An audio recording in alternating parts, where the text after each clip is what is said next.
Back again. Another episode of a Muslim and an Atheist break bread. What you saying, Pops? I'm good, man. Yeah. Shout out. We're gonna do a little marathon today, so we're gonna jump straight into it. We're doing our favorite guru, Mr. Sadhguru himself. I threw this one on for you, Pat.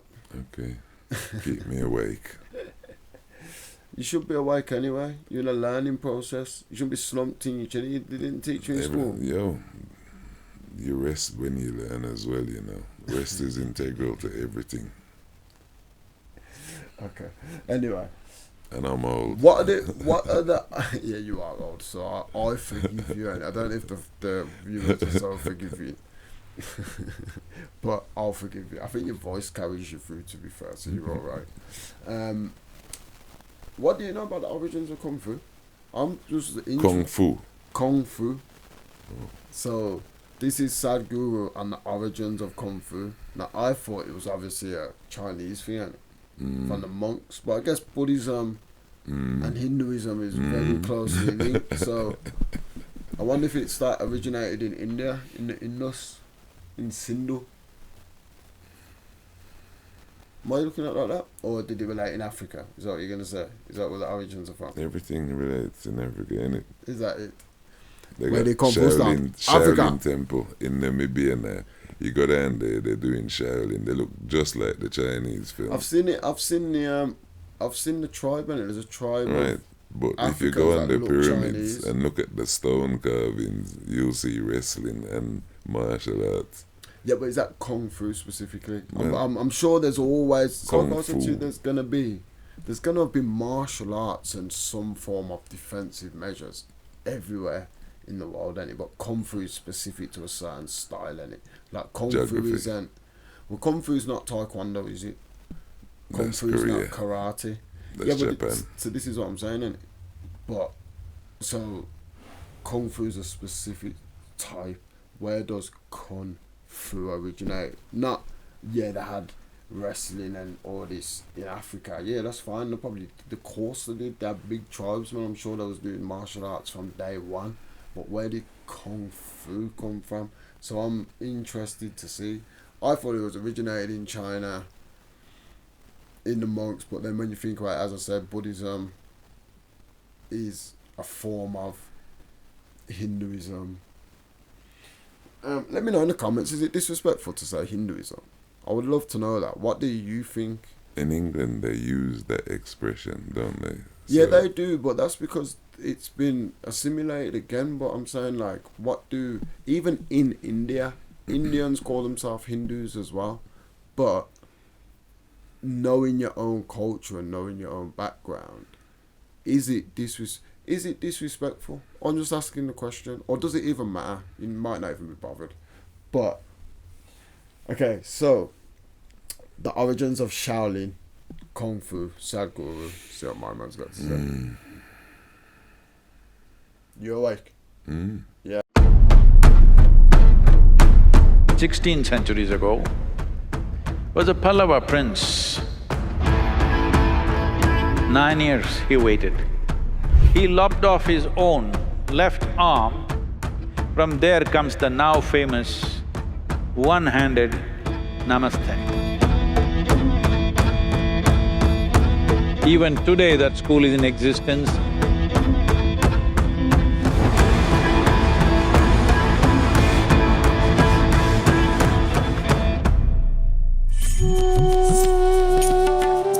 Around 15 centuries ago, was a Pallava prince. He became a monk. He is immersed in what he is doing. As per the wishes of his guru, who told him, go north and spread this, he went north enough to go into China. When he went there, the news spread that Buddha's disciple or somebody who is in that path, deeply immersed, is coming this way. So emperor who had this aspiration all his life, who had built meditation halls, gardens, everything ready, and translated all the Buddhist teachings into the local language, kept everything ready for a master to arrive. Now when he came, by then Emperor Hu is over 72 years of age. He came to the border of his kingdom to welcome Bodhidharma. And Bodhidharma was not impressed. Of course, he needed some rest and food, but he's not impressed with the grandeur of the welcome. But he received the welcome and sat down, and the moment they settled down, Emperor Hu said, can I ask you a question? Bodhidharma said, by all means, question. So he asked, I have built so many meditation halls, I have prepared so many gardens and so many translations, everything I have done to spread Buddha's message in this part of the world. Will I get Nibbana? Nibbana means nirvana or mukti or enlightenment. Bodhidharma looked at him, stared at him with his great big eyes and said, what? You? Nibbana? You will burn in the lowest hell. Okay, so this is… when did they say this was? Years? 1500 or something years ago. Okay, so again, when we're like being open-minded and talking what we're talking about, just two things that I want this video has just come up. First of all, if you didn't like the gesture and the welcome, don't go and sit in a man's house. That's disrespectful. Then, isn't it? It's like what? It's like, I don't like that. But what I was thinking was, all like the people that I speak to about Hinduism, they always say, like, you gotta release this concept of heaven and hell. But heaven and hell is embedded in every single religion, and that's the thing that I don't like. See, when I first started this journey and like the Hinduism with the videos and stuff, one of the things that I did like about it was the fact that there was no concept of heaven and hell, because that to me is always like, well, it's like I said in the last video, and it's like manipulation, fear.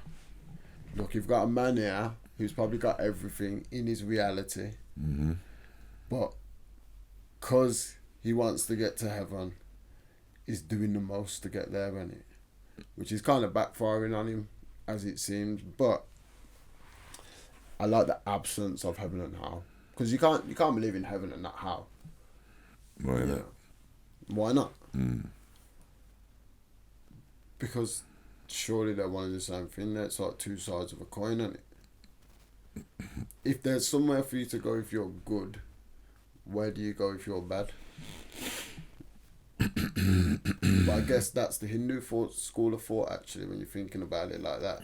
Because their school of thought is like, you just stay here, and you just as a lesser form. I'm just gonna go with your understanding of bad. You know, back in South America when they used to do, well, what they tell us. Speak to the…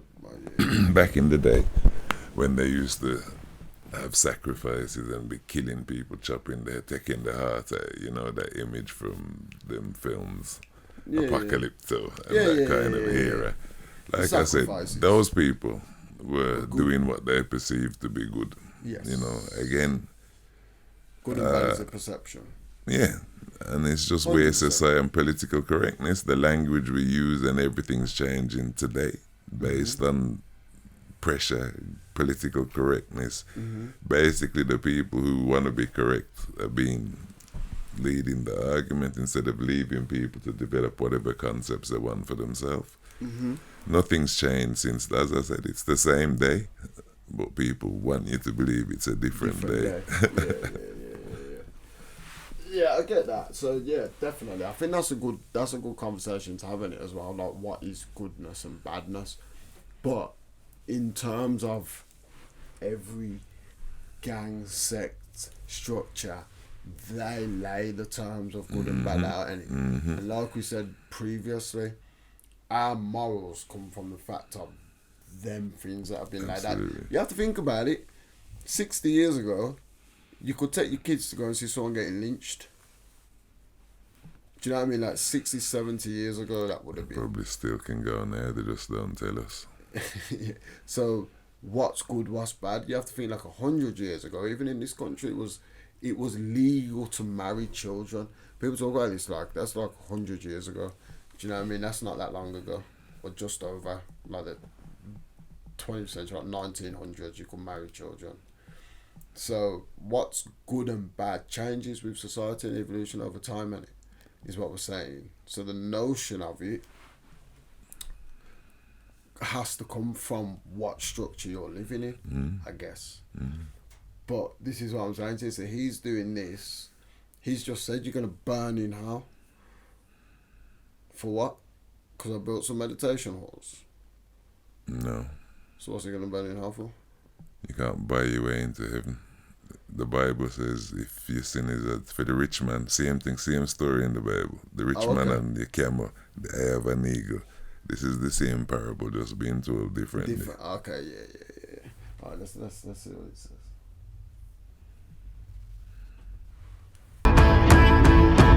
Somebody just welcomed you, gave you everything, gave you food, and now he says this. He says there's no chance for you. Because the very fact, as you're doing all these things, you're keeping accounts of how many things you have done in your life, you're not getting anywhere, and he walked away.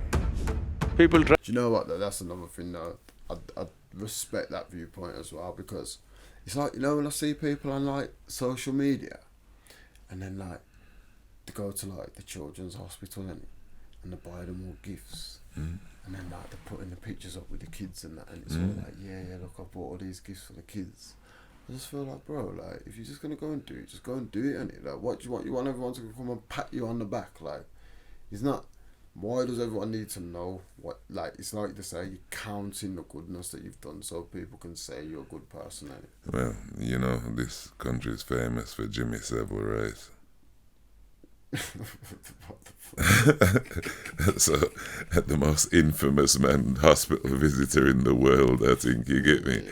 So yeah, the do-gooders… on that level, but yeah. Well, he was a do-gooder. That's how it came across. He was a master manipulator. No. That came out afterwards for the public. But the people who were in it with him, they obviously knew what was going on.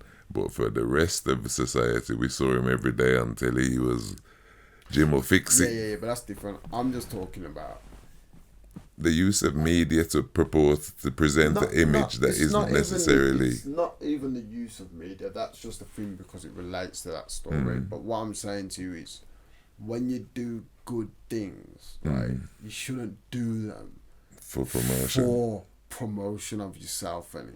Yeah. You should just do them. Don't get me wrong, like, I feel like every act is selfish, innit?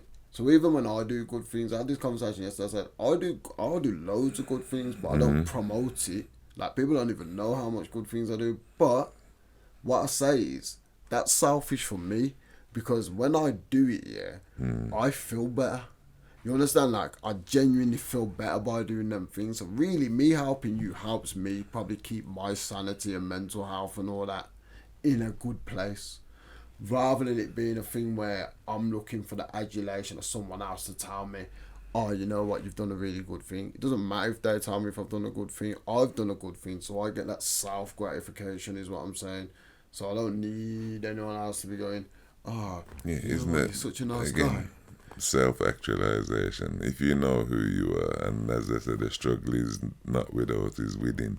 If you know who you are, you can get on with your business. If you're looking for approval and acknowledgement for the things you choose to pursue in your reality, then you're not really going to get very far, because everybody, you know, is not going to say the same thing. You're going to go up and down, innit? Because one minute they're going to love you, then the next you just got to be, you just got to do your thing, man. Like I said, one life, get on with it. Standard. Tried to hold him in many places, he just went away. And he went near a Shaolin temple, but he did not walk into the temple. He went and sat in a cave close by. So, when Bodhidharma went and settled in the cave, General Shen followed, wants to be his disciple because he has heard that Bodhidharma is a kalari expert, a master of kalari. But Bodhidharma doesn't say a word. 9 years he waited. Then Bodhidharma came out and entered the temple. General Shen followed, begging him, please take me as your disciple. Bodhidharma said, that will only happen when the snow turns red. So General Shen, in a fit of courage and sacrifice, he lopped off his own left arm and swung the arm around, and all the snow around was covered in his blood and froze in the snow. Bodhidharma looked at this and he could not push him away anymore. He took him as his disciple. General Shen trained in kalari, became a master in his own way. From there comes the now famous one-handed namaste. Even today, they're doing it. This came from General Shen, who had only one arm. He did his namaste like this.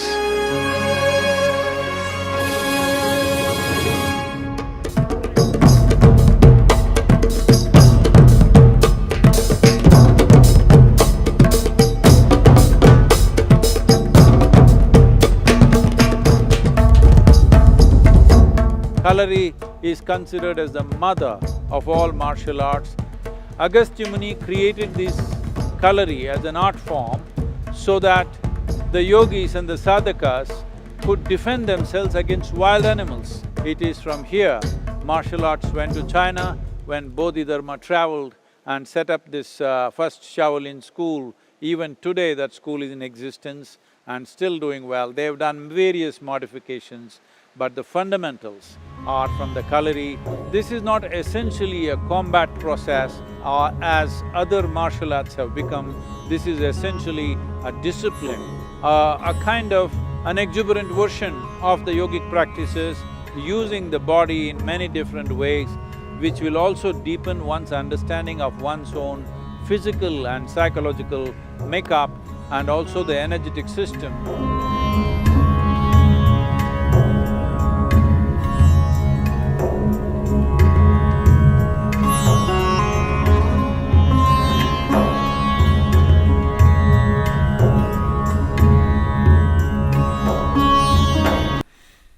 You heard that story?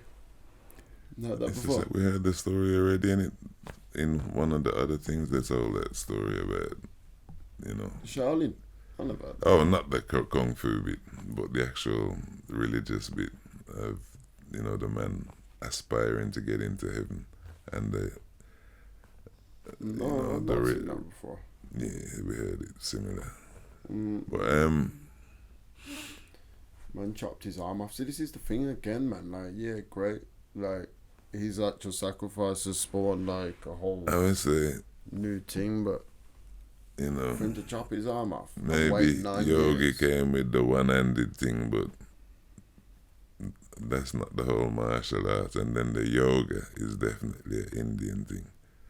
But in terms of the fighting components of it, maybe that came from somewhere else. But you could see that from that calorie, what they're doing there. That's the calorie in it. That definitely looks like early kung fu. Obviously, things are going to evolve, innit? Yeah. But all that, they still do that in kung fu, innit? That one thing. To namaste, innit? Yeah, there's elements, dance, movement, exercise, and physical well-being. All of it centered around well-being, you know, internal and external well-being. So, like I said, the movements and stuff, again, are just structured training plans to get you from point A to B physically, in terms of you might be the best fighter, but you might develop mental health along the way. So all the human conditions still apply while you pursue a journey or a road. It's a focus, and it is about, like them say, higher level thinking. So if you can, through exercise, achieve it, or through reading books achieve it, or through life and reality achieve it. This is what I say. It's possible. You know, Tesla, I've never heard anyone say what religion Tesla was. You know, or any of the inventors who do significant, they never talk about their religion, they just talk about what they do and the contribution to humanity as such. But maybe a lot of them weren't religious because they were enlightened. That's what I'm saying. So the religion ain't that important. It's what they do that's important, and the contribution, the reality element.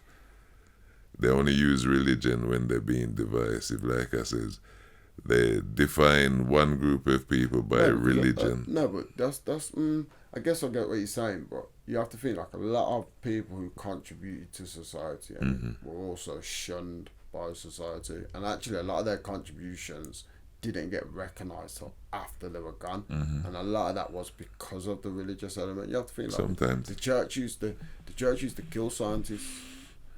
You know, call them witches or pagans. In them days, there were witches, though. Well, whatever they were. Because that was the thinking of society at that mixing time. chemicals, whatever, like, you was a witch or alchemist. whatever you was doing, alchemist. But, so, they wouldn't talk about, their religions, because I guess a lot of them probably weren't religious. Because they didn't subscribe to what the Bible was saying. Well, in them days, they didn't have access to the Bible.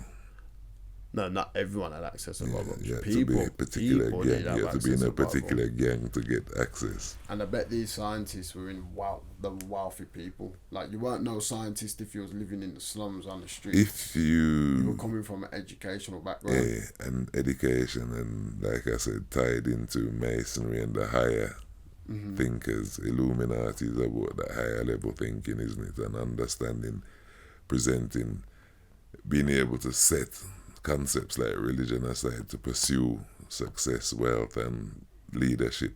Yeah. So, religion, like them say, is a construct, and the language used is a construct, and everything about it is a construct. Where they got it from, and the influence and impact it has on people differ across the world. So, like, this expression in the Bible, you will be able to recognize God's people by them zeal for God. So you don't even matter what color them is, you will just know who them is by the way them behave. Them will be So, like I said, behavior is cultural as well. The way people deal with certain things is based on cultural experience. Religion is not more important than the reality. As me say, you have to have the Maslow foundation in place, and then you have a religion. Everything you need to live and survive and perpetuate your life. Have family and things, keep that real. That's all a part of it. Religion is a construct to help each community, society, make people feel, have a common theme that them all pursue, and then them go over well, and it's beyond. their guide, isn't it? At the end of the day, like you said, if you want to be guided by a religion, I guess you just, like I said, the culture and where you're born and the geography plays a part of it. But ultimately, we live in a society now where we have access to all information, so you can pick whatever religion you want to be. But what you've got to do is, like I say, let's take England, the example of England, Church of England. Where does Church of England come from? Which bit of it was inspired by God? But wasn't it just inspired by a man that wanted to get divorced? Isn't that You understand what I'm saying? Now it's got millions of followers who will literally nail you on the cross to tell you that it's part of some religious thing. Whereas they teach you in school it's got nothing to do with religion. Here's a religion you got to follow that's got nothing to do with religion. So to me, what is that? Whereas the person who started it sat on the throne as part of, like I said, in the place of Jesus, according to them. That's King Charles now, in the place of Charles Jesus. Yeah. Charles the No, not Charles the First, Charles the No. Every one of them. Charles the First, isn't it like? But basically, they believe that their line comes from Jesus Christ. Then is what I'm trying to say. Yeah, but their religion, that argument goes to back up their religion, which they started out of my man wanting to get freaky. Yeah. You understand? So what it's got to do with God is what I've never understood. It says it's nothing to do with God at the beginning, and people are arguing, churches, and because it's this country. Yeah. But according to what he believed he had to subscribe to Italy and what was going on there, up to the point where he wanted to start knocking boots. But what about your man here subscribing to having to cut his arm off? It's the same story as... I don't think anyone told him to cut his arm off. No one told him to cut his arm off, but your man said you won't come in until the snow's red. So he thought, how am I going to make the snow red and cut his arm off? Very dramatic. Looks great in a play. Yeah, but what I'm trying to say is, but it's very dramatic for God to tell someone to kill their son. It's the same story as Abraham. When you need to... If God can say to a man, like you just said, that's a bit dramatic. Ain't it a bit dramatic for a God to say to someone that they've got to kill their child? That is more dramatic than a man cutting his arm off. Mm. It's dramatic, I agree. Yeah. More dramatic. As I say, read the book. Because anybody who reads these books will find the bits that other people don't tell you about. What bits? So... With the Abraham story, as I said, before the Abraham story in the Bible, it says this is an allegory. Right? Yeah. So it tells you it's a made-up story, and then it tells you actually the says story. that in the Bible? It's in the Bible. Okay. But wasn't it written after the fact? After what fact? Of when the three religions, because obviously all the religions come from, they're called the Abrahamic faiths. Right. What we will call... I'm thinking timeline here. Yeah, what we will call Judaism is BC. Yeah. Then you have the Roman religion, so Judaism... AD, BC, AD, yeah. Right, so you have empires, the Sumerians, the Persians, all these new empires that come with their religion. Mm-hmm. And then it came down to Rome, they had dating. Then it come down to the Arabs, they had dating. So everybody who's on top at that moment gets an input into it. But collectively it's the same story being assimilated by the new group. But what I'm asking is, when I'm talking about timelines, so Abraham wasn't Jewish. Because if the Judaism was born of his kin, so of his line. Yeah, of his line. Mm-hmm. So, was Abraham just like a Sumerian? He never had no religion. That can't work for me. Yeah. In some... right, again, if we go deeper and deeper, they'll say it was Nephilim. You can find where they go back to, they say the Nephilims were the men of old, the great men of old. Yeah. These was the characters that I'm referring to. So Moses, all these... biblical pillars, them say, was basically the demigods, descendants, right? And that's why them do this great work. But the Bible is absent of any of that stuff, and Quran is absent of any of that stuff. Judaism is absent of that stuff, but they based it on Sumerian texts and other texts, world texts that them was Catholics got an archive, been collecting stuff for 2,000 years.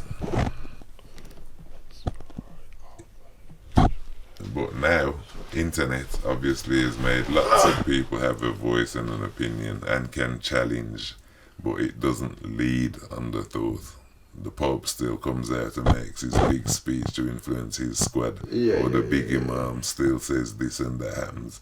So it's not the people who lead. They will always look to the scholars to give them clarity, and the scholars are taught What? Yeah.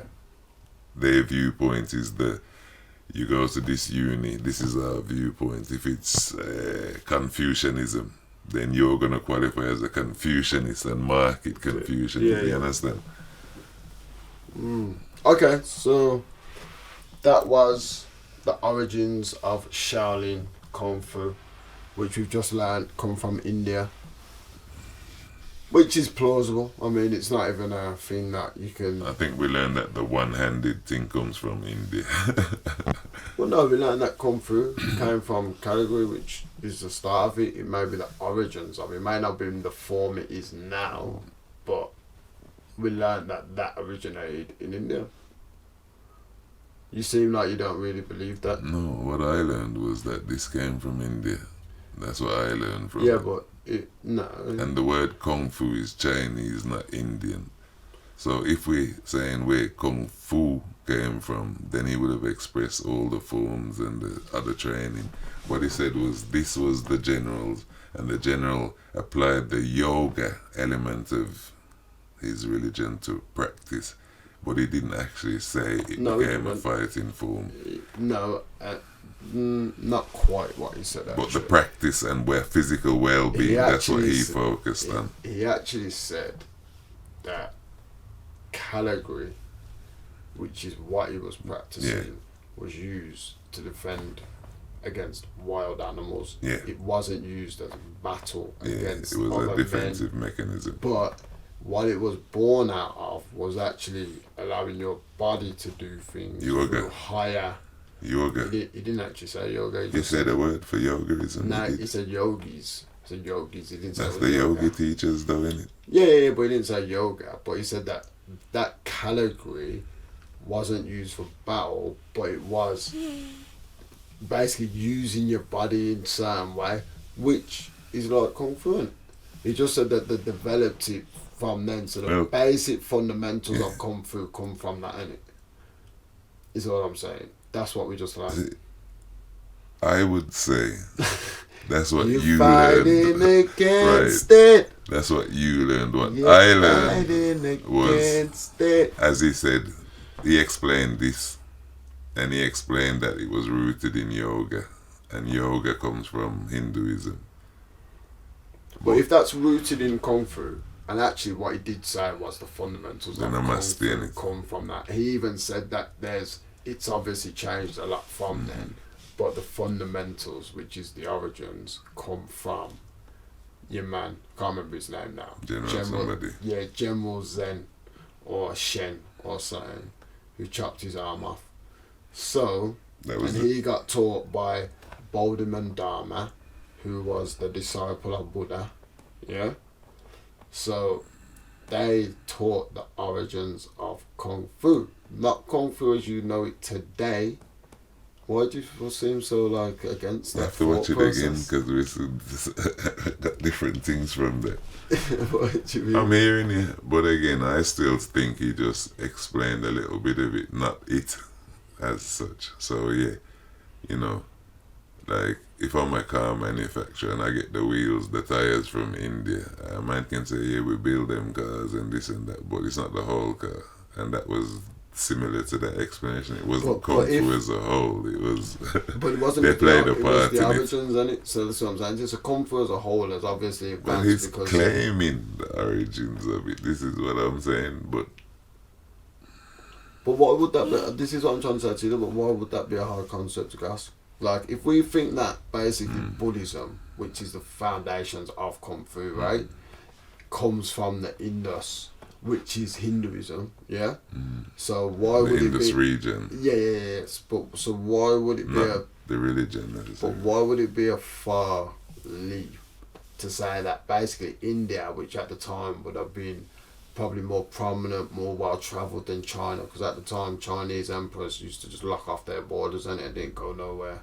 So people coming into China, which is more than likely going to be Indians because they just travel Himalayas, travel to China. So why is it that not a martial art in the sense of today, but a defensive practice that they use there, yeah? Why would they not bring that into China? Why is that such a hard thing to grasp? No, I believe they played a part.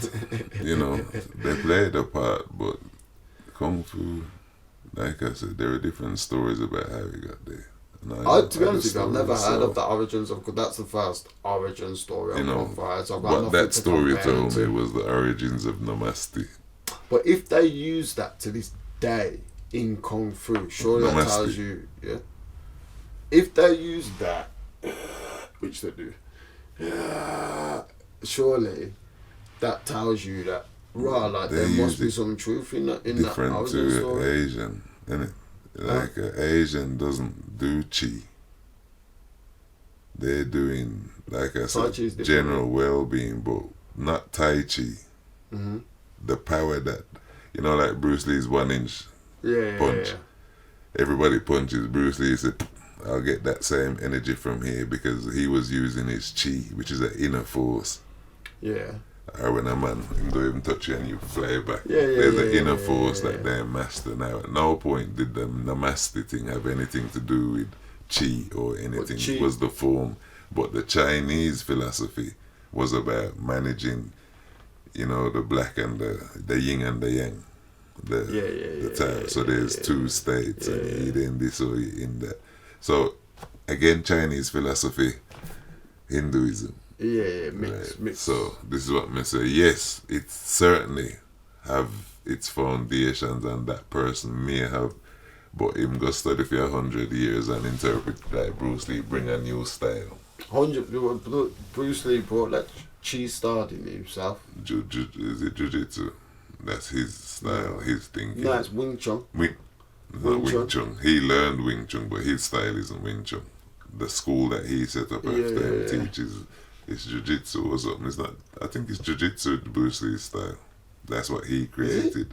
Nah, it's not Jiu-Jitsu. It's one of them. Jiu-Jitsu's like fraud. Jiu-Jitsu's wrestling. Bruce Lee wasn't wrestling. Bruce Lee's style is not Wing Chun. Bruce Lee was a Wing Chun student. And his problems were the Wing Chun didn't want taught to the world. So he applied boxing and all sorts of Western things to made his own style. That's what his students teach.